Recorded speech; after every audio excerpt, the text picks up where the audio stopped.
हज़रत अक़दस मोहम्मद मुस्तफ़ा सल्लल्लाहु अलैहि वसल्लम ने आखिरी ज़माना में आने वाले मसीह मऊद व महदी मऊद अलैहिस्सलाम के बारे में एक ये पेशगोई भी फरमाई कि वह यफ़ीज़ुल माला हत्ता ला यक़बलहु अहद।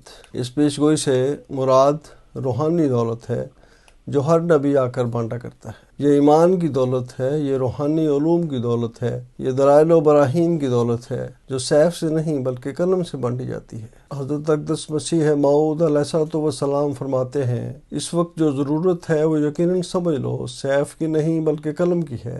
हमारे मुखालफिन ने इस्लाम पर जो शुबहात वारद किए हैं और मुख्तलिफ साइंसों और मकायद की रूह से अल्लाह ताला के सच्चे मज़हब पर हमला करना चाहा है, उसने मुझे मुतवज्जे किया है कि मैं कलमी असलहा पहन कर इस साइंस और इल्मी तरक्की के मैदान कारज़ार में उतरूँ और इस्लाम की रूहानी शुजाअत और बातिनी क़ुव्वत का करिश्मा भी दिखाऊँ।